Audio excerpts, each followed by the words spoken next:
Hi, welcome back to Channeling Shell. Today, let's dive into 10 micro habits that are going to help you have a better period. On this channel, I hope to be your big sister, and so if there's any way I can give you advice to feel better, eat better, be better, have better relationships, that's what this channel is all about. So let's dive straight into the video, and I'm going to start giving you my tips. My number one first tip is to cycle sync. And basically what that means is different periods of the month, we have different energy levels, our body needs support in different ways. So when I started syncing my diet and syncing my exercise routine with my cycle, I started to feel a lot better and have way easier periods. So what this looks like is, for my body, right after my period, I have a ton of energy. So this is the week that I lift weights. My body can repair really easy. This also may be the same week that I will run. My body is not a big runner. So if you think about the exercises that you do that are more taxing on your body, it's in this week that you're going to be your best. Then for my body, once I start to shift into, I have about 2 weeks of really high energy. And towards the end of those 2 weeks, then my energy starts to slip off.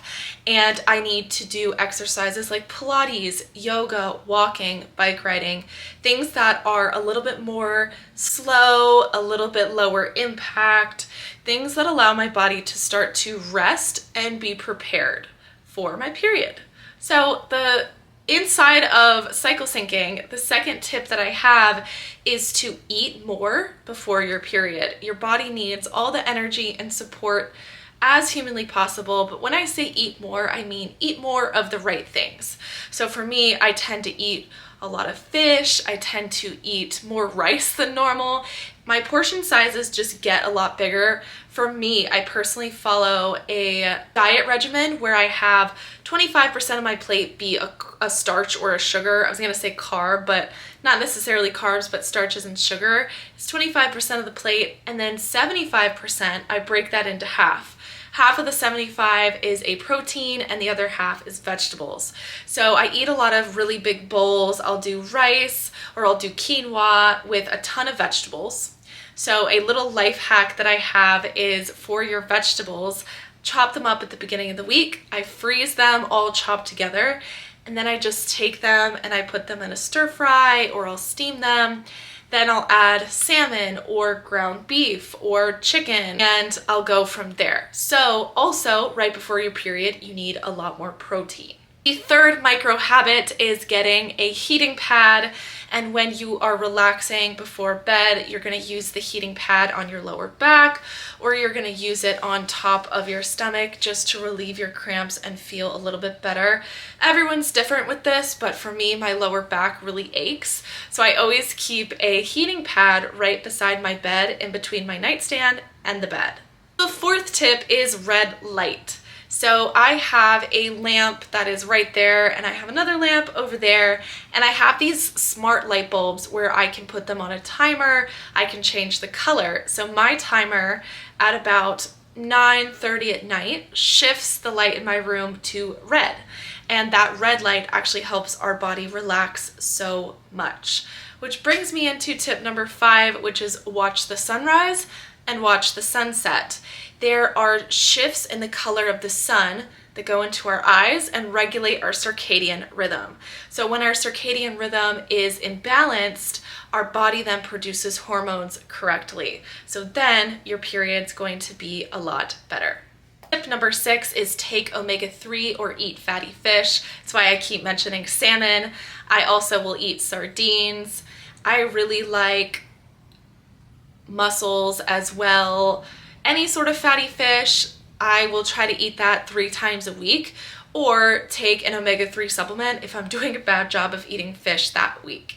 Tip number 7 is have vitamins and minerals available to your body. Personally, I like to eat animal-based products that contain vitamins and minerals so that it supports my body.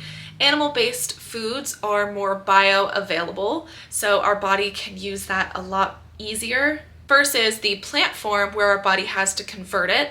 So the amount that we're actually getting is a little bit less unless you're eating a super large quantity of plant-based products. So for example, I always eat mussels and oysters around my period or after my period to build my iron back up and support my body with zinc. Our immune system's actually lower around the time of our period, so zinc helps keep our immune system up. 3 is a dead sea salt bath. Very relaxing, but also contains magnesium. This can help us sleep better during our entire month. For me, I usually have nightmares around my luteal phase, and so I will take magnesium dead sea salt baths to kind of relax, calm my nerves. It's really good for PMS, magnesium in general. I also have a mixed magnesium powder that I put inside of smoothies, along with vitamin C. Tip number 8 is slow down about 3 days before your cycle. So I track my cycle using an app called Paloma. There's a ton of apps out there. People swear by different ones. I use Paloma, been using it for years. And for me, about 3 days before my cycle is supposed to start, I don't make plans to go out. So you don't want to go out and party, you don't want to drink, you don't want to do anything too taxing on your body, like staying up late, going to a concert, running a marathon. Those are just not the right time. And I try to not schedule anything around that time that's too taxing on my body. Tip number 9 is I take saffron extract and I use this to regulate my mood. So this can really help with PMS symptoms. It helps me personally with ADHD. So I take that supplement and it helps raise my mood and really helps me get out of my mood swings and low mood when I am PMSing or before my period. My 10th and final tip is listen to your body. So if you're going about and you feel really bad doing something, whether it's eating fast food or if it's, running too often, you really have to listen to your individual body. For example, if I run too often, my body lowers its hormones and will actually start my period prematurely. So I try to balance running in my schedule of my exercise routine so I don't shift my hormones around. So listen to your individual body and what feels right for you. So if you like this and I feel like a big sister to you, please leave a comment down below, give this a thumbs up, and subscribe. Trying to build a community of women supporting each other. I want this channel for who I was a few years ago, just to be every resource that I would have ever needed as a 20-something trying to learn how to be a woman and figure things out. So, see you in my next one.